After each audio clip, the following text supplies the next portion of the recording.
Assalamualaikum warahmatullahi wabarakatuh.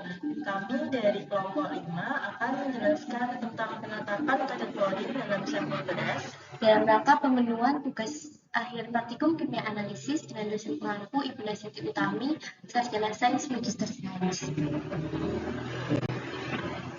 Dengan anggota kelompok yang pertama ada Azamra Alinisa dengan NIM 4221005, yang kedua ada Doni Nur Cahyadi dengan NIM 4221011, dan saya sendiri Sandi Punya Putri dengan NIM 4221017. Yang pertama adalah latar belakang. Berkembangnya teknologi pengolahan pangan sekarang ini sangat berkembang pesat. Seiring dengan berkembangnya makanan, banyak menimbulkan efek negatif bagi manusia. Teknologi pengolahan pangan dianggap mempunyai nilai sosial yang tinggi, sehingga banyak disukai oleh para konsumen.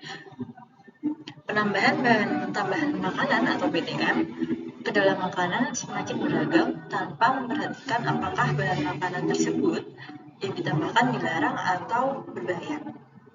Salah satu penggunaan bahan tambahan makanan yang dilarang adalah klorin atau CL yang digunakan sebagai pemutih beras. Dimaksudkan agar beras memiliki kualitas yang tinggi dengan harga yang tinggi juga. Klorin adalah bahan kimia yang biasanya digunakan sebagai disinfektan, pemutih beras, dan proses tekstil. Efek klorin dalam jangka pendek menyebabkan penyakit mah dan dalam jangka panjang mengakibatkan penyakit kanker hati dan ginjal. Kemudian beras. Beras merupakan bahan pokok terpenting bagi manusia, khususnya di Indonesia. Sebagai bahan makanan pokok, beras memberikan beberapa keuntungan. Selain rasa yang netral, beras kalau dimasak akan memberikan volume yang cukup besar dengan kandungan kalori yang cukup tinggi, karbohidrat, lemak, dan vitamin, serta dapat memberikan zat gizi lain yang penting bagi tubuh, seperti protein dan beberapa jenis mineral.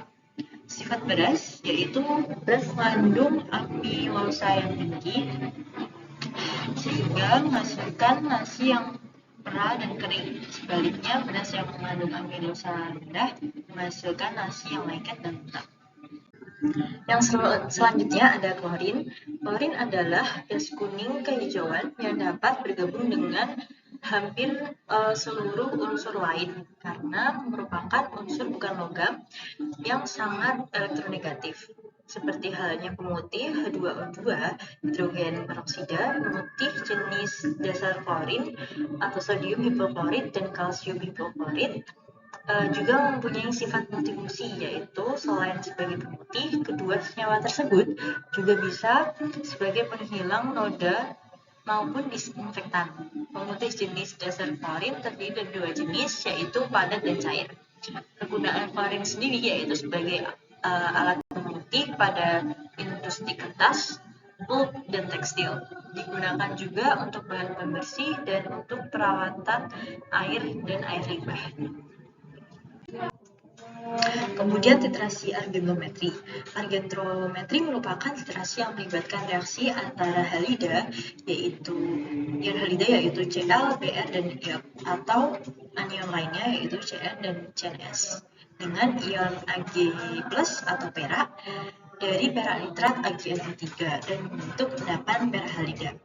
Prinsip reaksi dalam titrasi argentometri adalah titrasi dengan sebagai titran dan terbentuk endapan stabil yang tidak larut.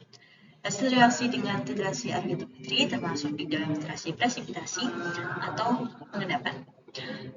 Terdapat beberapa jenis metode yang dapat digunakan dari titrasi argentometri sendiri, yaitu ada metode Mohr, metode Volhard, dan Vajans. Di sini pada praktikum ada penelitian ini kita menggunakan metode Mohr.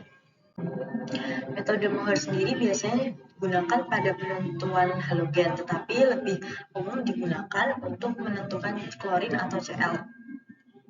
Pada metode ini digunakan K2Cr4 sebagai indikator. Namun dapat juga digunakan campuran antara K2Cr4 dengan K2Cr7. Penggunaan campuran indikator sebenarnya lebih menguntungkan karena terbentuk suatu sistem Wolfer dengan pH berkisar antara 7. Meskipun penggunaan kedua CrO4 saja sebagai indikator lebih sering digunakan. Titik akhir filtrasi ditunjukkan dengan timbulnya endapan merah coklat dari Ag2CrO4. Reaksi antara klorin dan Ag terjadi sebagai berikut.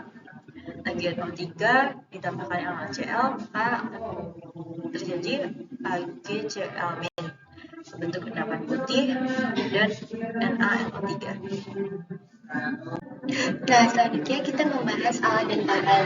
Untuk alat-alat yang digunakan pada praktikum ini adalah ada RLMR 250 ml, statif dan klem, uret, pipet volume 25 ml, pipet volume 10 ml, gelas ukur, beker gas, pipet tetes, tabung ukur, neraca analitik, kertas perkamen, tabung reaksi, kertas saring, batang pengaduk, dan corong kaca. Untuk bahannya sendiri, kita menggunakan sampel beras, AgNO3, NaCl, indikator K2CrO4 5%, dan Aquades.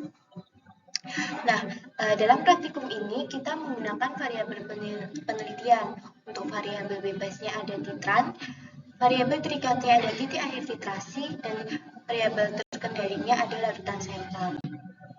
Untuk prosedur penelitian pada praktikum, yang selanjutnya prosedur praktikum. Nah, sebelum melakukan standarisasi larutan AgNO3, terlebih dahulu membuat larutan NaCl, larutan AgNO3, dan pembuatan indikator K2CrO4 5%. Pembuatan larutan NaCl, kita menimbang 0,86 gram NaCl, kemudian dimasukkan ke dalam tabung ukur 20 ml, dilarutkan dengan Aquades, diaduk hingga homogen, lalu tambahkan Aquades hingga tanda batas. Yang kedua, pembuatan larutan AgNO3 0,01 N. Yang pertama, timbang AgNO3 sebanyak 0,1169 gram, kemudian dimasukkan ke dalam beker gas 50 ml, dilarutkan dengan Aquades, kemudian dimasukkan ke dalam lampu ukur 250 ml yang berwarna gelap, dan cukupkan volume sampai garis tanda kocok hingga homogen. Karena mengapa memakai lampu ukur berwarna gelap? Karena AgNO3 meninggalkan warna hitam. Selanjutnya, pembuatan indikator K2CrO4 5% ditimbang 2,5 gram indikator K2CrO4, kemudian dilarutkan dalam 50 ml Aquades, kocok homogen, dan dimasukkan ke dalam botol.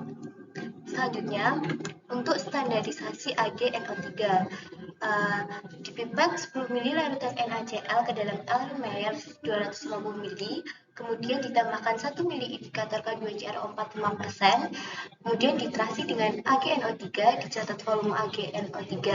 Nah, titrasi dilakukan 2 kali untuk mengetahui normalitas AgNO3 yang sebenarnya.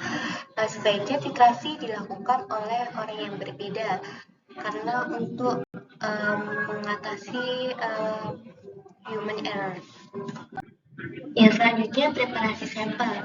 Nah, preparasi sampel dilakukan dengan menimbang 40 gram sampel beras yang telah dibawa, kemudian dihaluskan menggunakan mortar dan pestle. Namun pada praktikum kita menggunakan blender. Setelah halus, ditambahkan 100 ml Aquades, diaduk sampai 5 menit, kemudian disaring untuk diambil filtratnya. Yang selanjutnya ada uji kualitatif. Uji kualitatif dilakukan dengan mengambil 1 ml filtrat, lalu dimasukkan ke dalam tabung reaksi, dan ditambahkan 3 ml larutan AgNO3 0,01 N. Nah, hasil positifnya terjadi apabila terdapat endapan putih. Selanjutnya ada analisis kuantitatif. Nah, analisis kuantitatif dilakukan dengan mengambil 25 sampel, kemudian ditambahkan 2 ml K2CrO4 5%, kemudian dititrasi dengan perak nitrat 0,01 normalitas hingga sampai titik akhir. Nah, ini merupakan hasil dari praktikum kelompok kami. Untuk standarisasi larutan AgNO3 dengan larutan NaCl, untuk standarisasi yang pertama, kita mendapatkan normalitas AgNO3 yaitu 0,0113 normalitas. Standarisasi yang kedua, mendapatkan normalitas AgNO3 yaitu 0,0116 normalitas sehingga diperoleh rata-rata 0,01145. Selanjutnya, untuk penentuan kadar Ca dalam air cucian beras, untuk yang pertama itu kita mendapatkan kadar 162,361 mg per kilogram. Untuk yang kedua 182,656 mg per kilogram, sehingga diperoleh rata-rata 172,509 mg per kilogram. Nah, di sini ya sudah sedikit disinggung mungkin tadi di awal terkait standarisasi dari larutan AgNO3 menggunakan larutan NaCl ya teman-teman, dimana untuk larutan baku primernya itu menggunakan NaCl dengan konsentrasi yang sudah dijelaskan tadi. Kemudian untuk larutan baku sekundernya itu menggunakan AgNO3, kemudian untuk indikatornya itu menggunakan K2CrO4 atau kalium kromat. Nah, nanti akan terbentuk suatu endapan putih terlebih dahulu. Nah, di mana endapan putih ini timbul karena adanya reaksi NaCl dan juga AgNO3 seperti itu. Nah, selanjutnya AgNO3 atau garam perak itu akan bereaksi dengan larutan indikator atau kalium kromat atau K2CrO4 yang membentuk larutan atau endapan yang berwarna merah bata atau merah tua seperti merah marun gitu.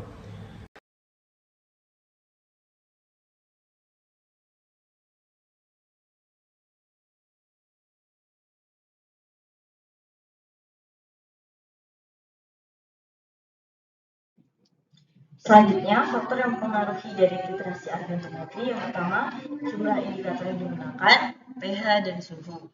Berdasarkan data yang diperoleh, keberterimaan praktikum dari kelompok kami didapatkan hasil sebesar 8,32%, di mana hasil ini tidak memenuhi persyaratan yaitu kurang dari 2%. Hal ini terjadi mungkin karena kesalahan timbangan atau hilangnya bahan yang menempel pada peralatan, dan dikarenakan kondisi peralatan yang memungkinkan kurang baik. Nah, dari penelitian yang telah kami lakukan, dapat disimpulkan bahwa terdapat klorin yang terkandung dalam sampel beras menggunakan metode filtrasi argentometri.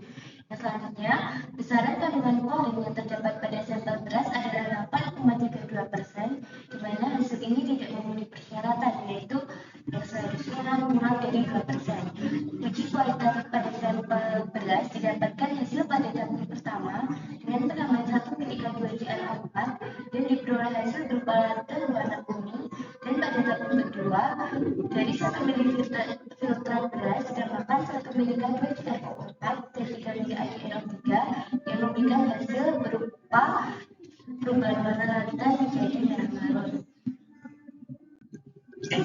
Sekian dari kelompok kami, terima kasih.